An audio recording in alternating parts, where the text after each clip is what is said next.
Arrange in the increasing order of the acidic strength. Hurry up. So many times this question is being discussed. And your JEs and NEET के बच्चे बैठे मेरे सामने. Acidic strength में arrange करो. Hurry up. Same ये क्यों? Water सबसे ज़्यादा acidic है.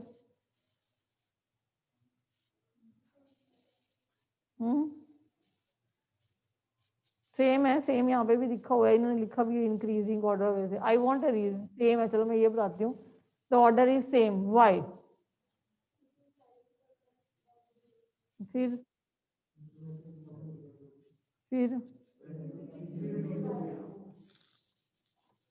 you got a question in the paper कि arrange the following in increasing order of acidic strength and give the reason.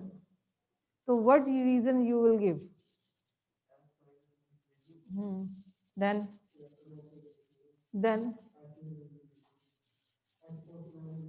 why? What effect if size increasing? What is affecting in it? If electronegativity is increasing, the acidic nature should increase, polarity should increase, and acidic nature bond strength decreases. Then the bond dissociation energy decreases. Bete, your answer must be appropriate. Here, electronegativity answer, if you will give in the exam, you will get 0 marks. क्योंकि electronegativity वाला factor यहाँ पे role play कर ही नहीं सकता. अगर electronegativity वाला factor देखें तो ऑक्सीजन की इलेक्ट्रोनेगेटिविटी सबसे ज्यादा है, तो इसको तो हाइड्रोजन से ज्यादा इलेक्ट्रॉन खींचने चाहिए और हाइड्रोजन को H पॉजिटिव की फॉर्म में जल्दी से निकलना चाहिए, तो ऑर्डर रिवर्स होना चाहिए. कुछ मर्जी लिख के मार्क्स नहीं मिलते होते. क्यों? नीचे जाते वक्त ये वाला ऑक्सीजन, सल्फर, सेलेनियम, टुलियम पे आते आते साइज बढ़ेगा. साइज बढ़ेगा, इफेक्टिव ओवरलैपिंग कम होगी. इफेक्टिव ओवरलैपिंग कम होगी तो बॉन्ड स्ट्रेंथ डिक्रीज करेगी. बॉन्ड स्ट्रेंथ डिक्रीज करेगी तो बॉन्ड डिसोसिएशन एनर्जी डिक्रीज करेगी. अगर बॉन्ड को डिसोशिएट करने के लिए आपको कम एनर्जी लगानी पड़ेगी तो हाइड्रोजन इजीली निकल जाएगा. और सेम रीजन है रिड्यूसिंग नेचर की, कि down the group reducing nature भी इंक्रीज करती है. क्यों? क्योंकि छोटा हाइड्रोजन और बड़ा टिलिरियम इफेक्टिवली ओवरलैप नहीं कर पाता, तो तोड़ने के लिए हमें कम एनर्जी देनी पड़ती है. Getting my point? So next is arrange the following in increasing bond dissociation enthalpy. Increasing bond dissociation enthalpy.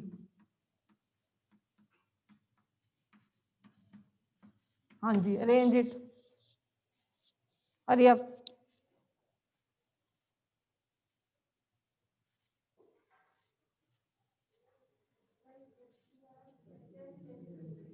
Increasing, हाँ, HI HBr अभी मैंने समझाया आपको. अभी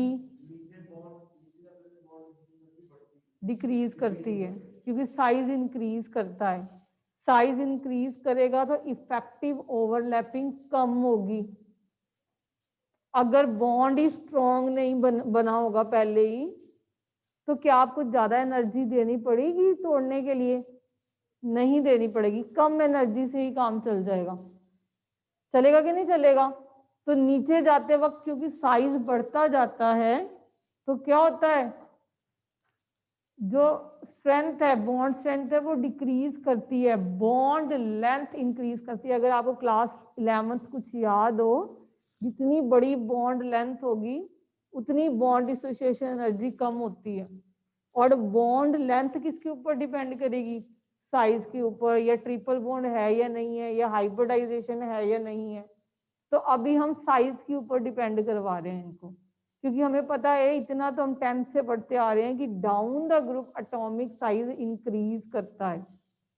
जब एटॉमिक साइज इंक्रीज करेगा, बॉन्ड लेंथ इंक्रीज करेगी, बॉन्ड स्ट्रेंथ कम होगी, बॉन्ड डिसोसिएशन एंथैल्पी जो एनर्जी रिक्वायर्ड है that is less. If less it will break. Okay. So next question is sulfur in the vapor state exhibit paramagnetism. Why? जब paramagnetic का question आ जाए तो क्या आंसर आपके पास? अनपेयर्ड इलेक्ट्रॉन, एक ही answer है आपके पास। मैंने दो आपको आंसर्स बताए हैं बेटे, कलर्ड या पैरामैग्नेटिक। कोई भी क्वेश्चन पेपर में लिखा हो ये कलर्ड क्यों है? क्योंकि इसके पास अनपेयर्ड इलेक्ट्रॉन है। ये पैरामैग्नेटिक क्यों है? क्योंकि इसके पास अनपेयर्ड इलेक्ट्रॉन है। तो सल्फर के पास भी वेपर स्टेट में, क्योंकि सल्फर के मॉलिक्यूल दूर दूर पड़े हैं, रोम्बिक या मोनोक्लिनिक की फॉर्म में नहीं होगा, एसिड की फॉर्म में नहीं होगा, बॉन्डिंग नहीं होगी। जब मॉलिक्यूल्स दूर दूर होंगे तो क्या हो जाएंगे? वो पैरामैग्नेटिक। ठीक है। Next, enthalpy of dissociation of F2 is much less than Cl2. F2 की जो बॉन्ड डिसोसिएशन इंथैल्पी है वो कम है Cl2 से। जल्दी बताओ। और यही रीजन बनता है कि F2 एक अच्छा ऑक्सीडाइजिंग एजेंट है। वन ऑफ द रीजन कि क्लोरीन नहीं है और F2 है, ये वन ऑफ द रीजन है इसमें से। क्यों बॉन्ड डिसोसिएशन इंथैल्पी कम है? इलेक्ट्रॉनिक रिपल्शन क्यों ज्यादा होती है? साइज छोटा है। फ्लोरीन का क्या है? दो एटम्स का साइज छोटा है और हमें पता है कि फ्लोरीन पे यहाँ पे लोन पेयर पड़े हैं, यहाँ पे लोन पेयर पड़े हैं। ये लोन पेयर एक दूसरे को क्या करेंगे? रिपेल करेंगे। जब रिपेल करेंगे एटम्स में अपने आप कन्वर्ट करेंगे। बट इस बॉन्ड डिसोसिएशन इंथैल्पी कि हम मॉलिक्यूल्स को ब्रेक डाउन करने के लिए जो एनर्जी चाहिए, तो वो एनर्जी हमें कम चाहिए होती है, क्योंकि इनका साइज क्या है? छोटा है। तो there will be a repulsion between this lone pair.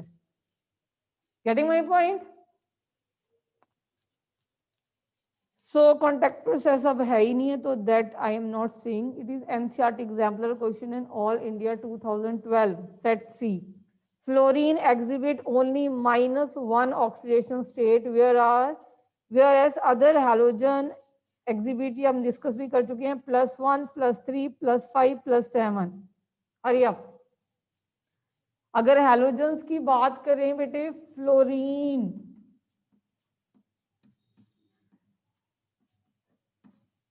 कहते जी ये सिर्फ -1 दिखाती है, बाकी +1, +3, +5, +7 दिखाते हैं।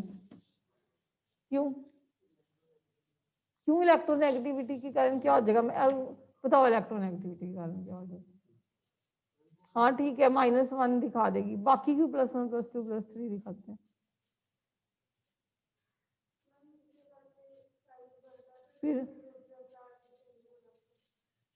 फिर यही क्वेश्चन मैं ऐसे बोलूं कि जो नाइट्रोजन के अलावा बाकी जो है +3, +5 क्यों दिखाते हैं? ऑक्सीजन -2 दिखाता है, हद -1 दिखा देगा, बाकी क्यों +2, +4, +6 दिखाते हैं? सल्फर क्यों दिखाता है? क्यों दिखाता है सल्फर? SF6 सुने? SF6 सुने? D orbital.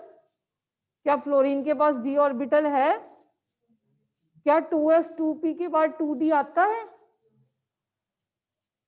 जब 2d नहीं आता, क्या इलेक्ट्रॉन एक्साइट होकर 2d में जा सकते हैं?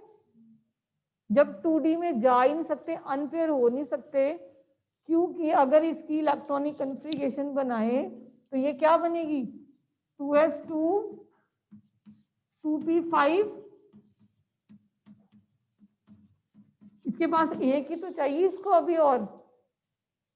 तो पूरे पीरियोडिक टेबल में सबसे ज्यादा इलेक्ट्रोनेगेटिव खुद ही तो है, 4 इलेक्ट्रोनेगेटिविटी लेके बैठा हुआ है। तो ये किसी से लेगा ही, कोवलेंट बॉन्ड में भी खींचेगा ही दूसरे से, तो ये -1 दिखाएगा। बाकी जो इसके साथ, जैसे फ्लोरीन को ही लगा दूं मैं क्लोरीन के साथ, इंटरहैलोजन कंपाउंड बना दूं, तो फ्लोरीन खींचेगी क्लोरीन से, तो ये +1 दिखाएगी। अगर एक इलेक्ट्रॉन में एक्साइड करवा दूं तो कितने अनपेयर्ड हो जाएंगे? अब 3।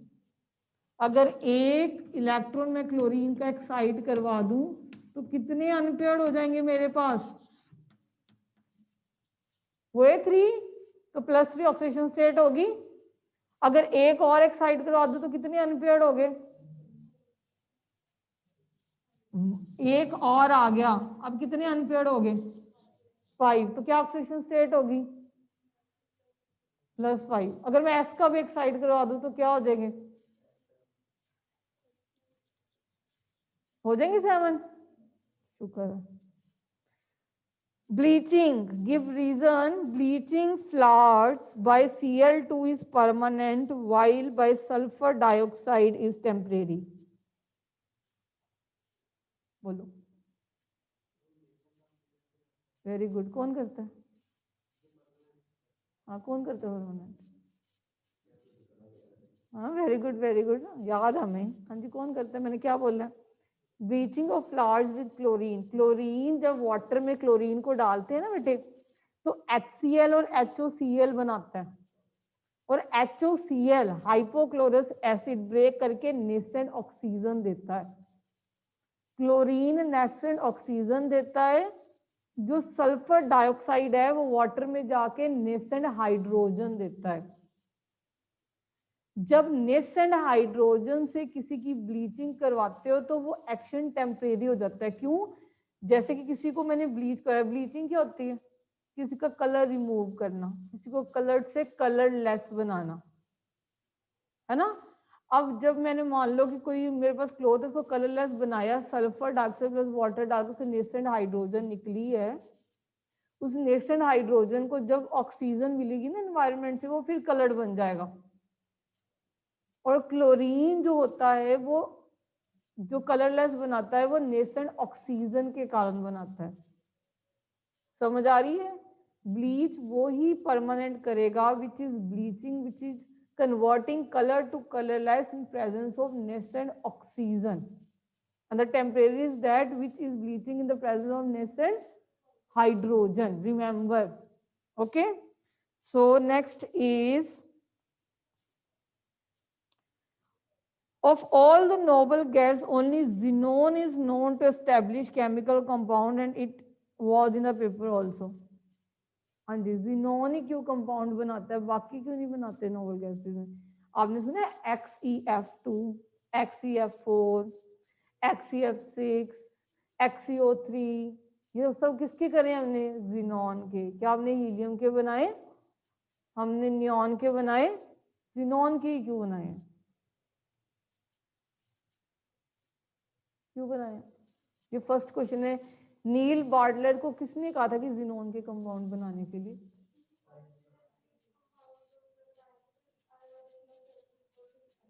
हाँ, तो यही आंसर है इसका भी, क्योंकि इसकी लो आयोनाइजेशन इंथैल्पी है।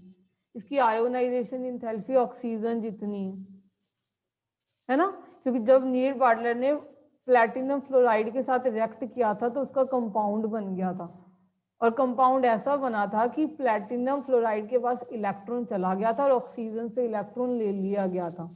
सेम कंपाउंड तभी बना जब जिनोन को हमने प्लैटिनम हेक्साफ्लोराइड से किया, तो उनकी ionization enthalpy that is 1170 kilo joules approximately same होती है। अगर लो आयोनाइजेशन इंथैल्पी, अगर हम उसमें से इलेक्ट्रॉन निकाल सकते हैं, हालांकि वो नोबल गैस है, तो वो कंपाउंड भी बना सकते हैं। Getting my point? पेपर में पता नहीं क्या करके आना हमने।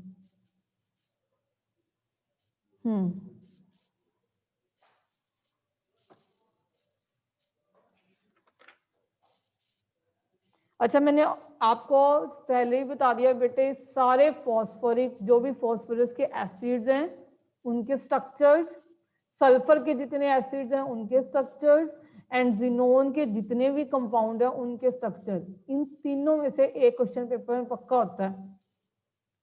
पक्का 10 इयर्स के पेपर उठा के रखो, 2 नंबर का स्ट्रक्चर बेस्ड क्वेश्चन होगा जिनोन फैमिली का, फॉस्फोरस के एसिड्स का, सल्फर के एसिड्स का। और इसके अलावा इंटर हैलोजन कंपाउंड्स भी कर लो, उसमें से भी डाल देते हैं इंटर हैलोजन कंपाउंड्स के स्ट्रक्चर। तो I am not discussing it, आप बना के देख लेना एक एक। चलो जी, halogens are strong oxidising agent, why?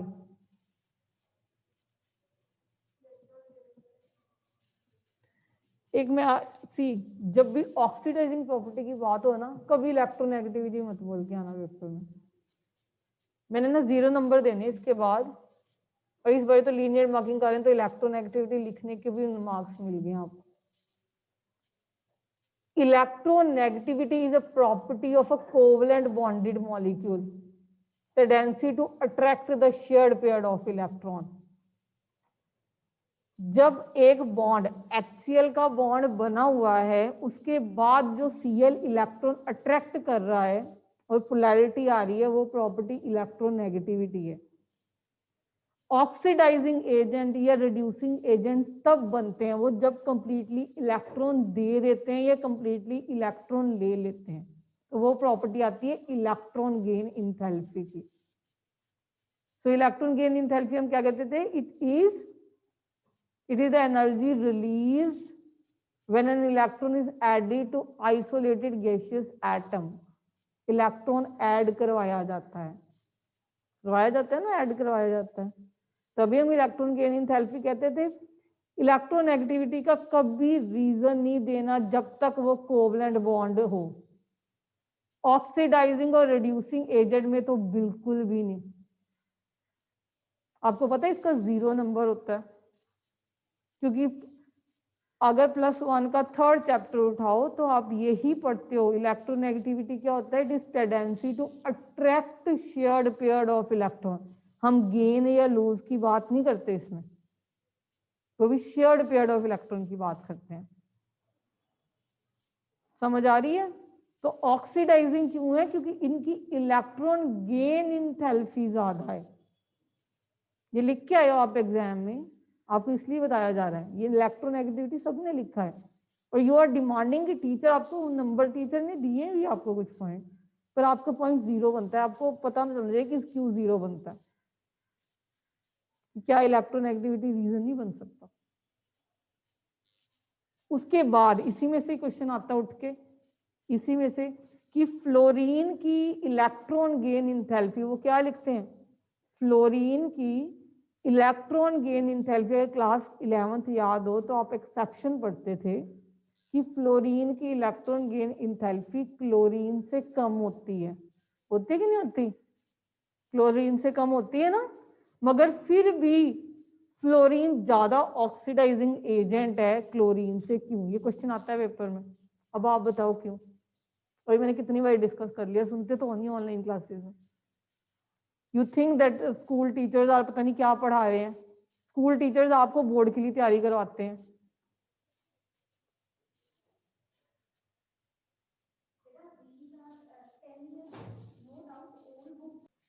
क्योंकि ये तो ठीक है, सारे halogen is a strong oxidising agent. क्यों? सभी हैलोजन की हाईएस्ट इलेक्ट्रॉन गेन इंथैल्पी है, मगर हम देखा जाए फ्लोरीन की कम होती है क्लोरीन से। फिर भी फ्लोरीन, इलेक्ट्रोकेमिस्ट्री याद है? इलेक्ट्रोकेमिस्ट्री में जो E0 की सीरीज बनी हुई है, तो फ्लोरीन सबसे ऊपर रखा हुआ हमने ऑक्सीडाइजिंग है, +3 +2.87, मतलब +3 के अराउंड है उसकी E0 वैल्यू, और लिथियम -3 के अराउंड है कि नहीं है?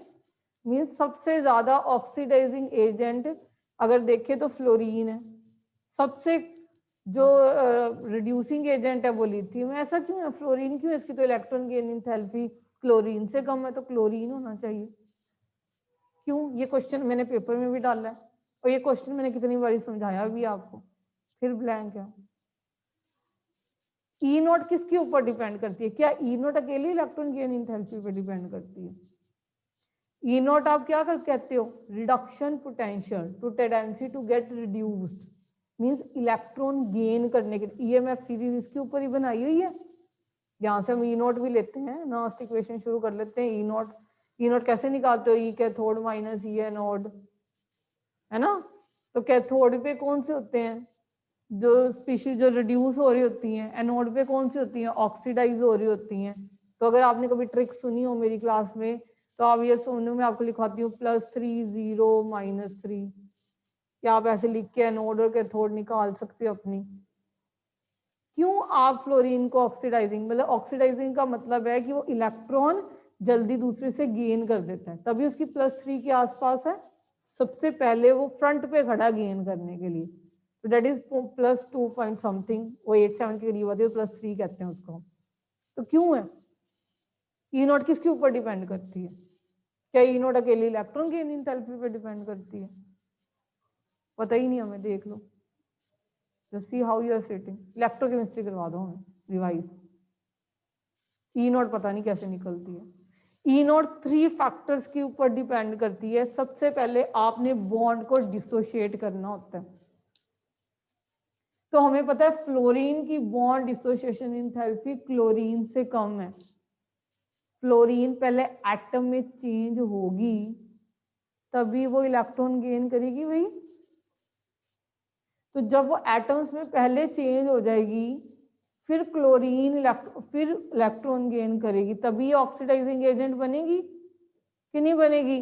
ऑक्सीडाइजिंग एजेंट कौन होता है? एजेंट क्या चीज है जो दूसरे को ऑक्सीडाइज कर दे, खुद बेचारा त्याग रहा है, अपने आप को रिड्यूस कर रहा है। तो इसने इलेक्ट्रॉन गेन करना है, इसको भी मोटिव है, नोबेल गैस कॉन्फिगरेशन लेनी है इसने अपनी। तो इलेक्ट्रॉन गेन क्यों करेगी? पहले तो गेन करवाने के लिए इसको हमने एटम्स में चेंज करना पड़ेगा। एटम्स में चेंज करने के लिए हमें बॉन्ड डिसोसिएशन एंथैल्पी रिक्वायर्ड होगी कि नहीं होगी? अब इसको तोड़ने के लिए हमें एनर्जी कम चाहिए, इसको ज्यादा चाहिए, तो एनर्जी रिक्वायर्ड इज लेस, तो एटम्स में जल्दी बन जाएगी पहली बात। तो यहाँ पे फ्लोरीन ने लीड ले ली। सेकंड में उसने नो डाउट इलेक्ट्रॉन गेन कर लिया, क्लोरीन ने भी और फ्लोरीन ने भी। जब क्लोरीन ने इलेक्ट्रॉन गेन किया तो उसकी एनर्जी ज्यादा थी रिलीज होने की, रिलीज होती है ना electron gain enthalpy, this energy release when electron is added. Fluorine ने जब इलेक्ट्रॉन गेन किया वो एनर्जी कम थी, एक्सेप्शन हम कर चुके हैं क्लास टेस्ट 1 में, करते हैं ना। तो यहाँ पे क्लोरीन ने लीड ले ली, एक में फ्लोरीन ने ले ली और एक में किसने ले ली? क्लोरीन ने। उसके बाद जब वो आयन की फॉर्म में जाता है, उसके बाद वो हाइड्रेटेड फॉर्म में जाता है, उसके बाद रिलीज होती है इंथैल्पी ऑफ हाइड्रेशन। और जितना साइज छोटा होता है उतनी इंथैल्पी ऑफ हाइड्रेशन क्या होती है? ज्यादा। तो फ्लोरीन F नेगेटिव की इंथैल्पी ऑफ हाइड्रेशन क्या होगी? More as compare to chlorine. क्यों? Because of the less size of fluorine, F negative. तो ई नॉट ऐसे निकाली जाती है। ई नॉट 3 फैक्टर्स पे डिपेंड करती है। First is bond dissociation enthalpy, so bond dissociation enthalpy must be less than electron gain enthalpy, that must be more than hydration enthalpy, that must be more. But as chlorine की सिर्फ एक ही ज्यादा है, 2 तो fluorine की है, तो fluorine चाहे इसकी electron gain enthalpy is less than chlorine, but it is good oxidizing agent than chlorine because it has more E naught value. And why E naught value is more? Because of low bond dissociation enthalpy and high hydration enthalpy. What is hydration enthalpy? It is energy released when 1 mole of ions are being hydrated. And जितना ज्यादा charge होगा ion के ऊपर, जितना ion का size छोटा होगा, उतनी उनकी हाइड्रेशन एंथैल्पी ज्यादा होती जाती है। Getting my point? समझ आ रही है? ये क्वेश्चन आता है पेपर में। पहला क्वेश्चन इजी करने के लिए सिर्फ ये पूछेंगे कि क्यों हैलोजन ऑक्सीडाइजिंग एजेंट है, सीधा आप एग्जाम आंसर देते हो इलेक्ट्रॉन गेन एंथैल्पी, वो भी नहीं दे पाते। सेकंड रीजन घुमा फिरा के कि फ्लोरीन की ज्यादा है जी, फिर भी वो क्लोरीन की ज्यादा है, फिर भी फ्लोरीन ही क्यों है? सो नेक्स्ट क्वेश्चन इज, कहां थे हम? ये रहा, sulphur hexafluoride is less reactive than sulphur tetrafluoride. पता नहीं क्या क्या लिख के आए हैं पेपर में कि सल्फर की +6 ऑक्सीडेशन स्टेट है हेक्साफ्लोराइड में और टेट्राफ्लोराइड में +4 है, इसलिए ये कम रिएक्टिव, इसलिए हाइड्राइड नहीं, हाइड्राइड्स नहीं बन सकते, इसलिए हम लिख के आए हैं। ये रीजन आपका ये था मोस्ट ऑफ द बच्चों का। आपको मैं रीजन सुनाती हूँ आप क्या लिख के आए। See, the teacher is still remembering what you have written in the paper. ये मत समझो कि ऐसे चेक हो जाते हैं, हमें याद होता है हम क्या लिख के आए।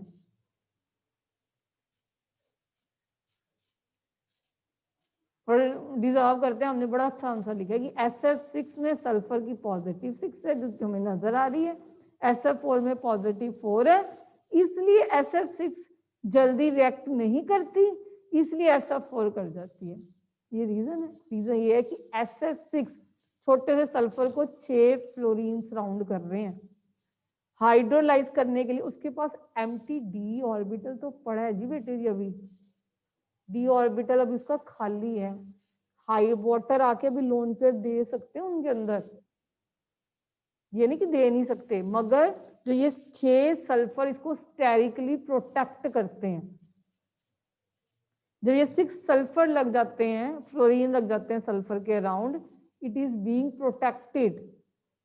और in case of SF4, SF6 कैसे बनाते हो?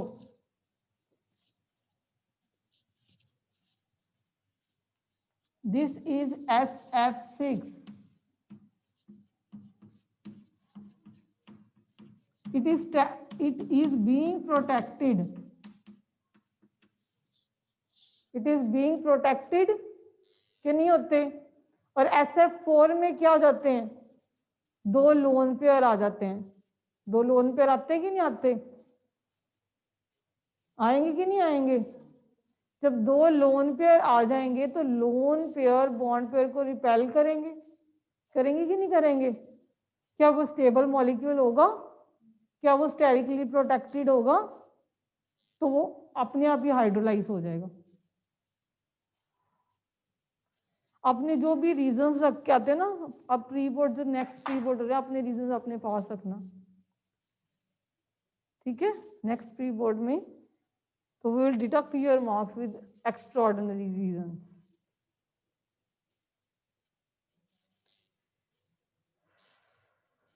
Next is both oxygen and fluorine. This also we have discussed. Stabilize high oxidation state, but the ability of oxygens to stabilize higher oxidation state exceeds the fluorine. हाँ जी बताओ, आपको पता है जितनी भी हायर ऑक्सीडेशन स्टेट है, जैसे KMnO4, MnO4, manganese की सबसे ज्यादा ऑक्सीडेशन स्टेट है ना, इसमें कितनी है? KMnO4 में मैग्नीज की कितनी है? तो एम ही होना चाहिए +7।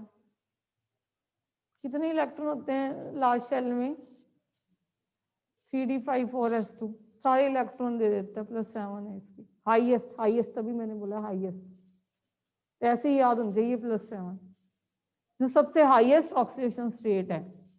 जब कोई भी मेटल ऑक्सीजन के साथ लगा होता है तब दिखाता है, या फ्लोरीन के साथ लगा होता है तब दिखाता है, जैसे MnF4। क्यों? पीरियोडिक टेबल में यही तो 2 इलेक्ट्रोनेगेटिव है जो दूसरे से इलेक्ट्रॉन खींच पाएंगे। एक 3.4 लेके बैठा है और एक 4 लेके बैठा है इलेक्ट्रोनेगेटिविटी। जब सारे पीरियोडिक टेबल से सबसे ज्यादा ही इलेक्ट्रोनेगेटिविटी इनकी है, तो जब ये किसी और के साथ लगे होंगे तो उनसे इलेक्ट्रॉन खींच पाएंगे, तो इसका मतलब उनकी हायर ऑक्सीडेशन स्टेट आ जाती है।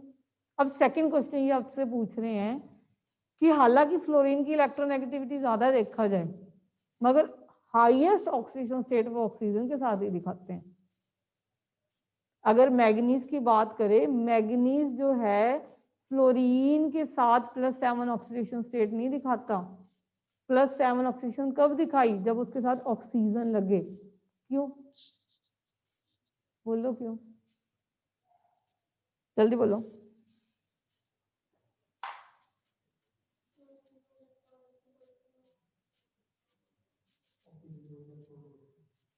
हाँ 2, फिर क्या होता है 2 इलेक्ट्रॉन लेके? ऐसे थोड़े। हाँ बवनीत ने सुनी है सारी क्लासेस, उसके पास आंसर होते हैं हमेशा। Due to multiple bond, oxygen 2 bond बना सकता है, फ्लोरीन 2 बॉन्ड नहीं बना सकता।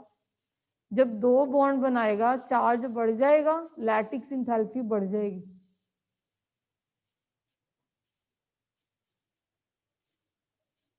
So time is up बेटे now, and we will start with the practical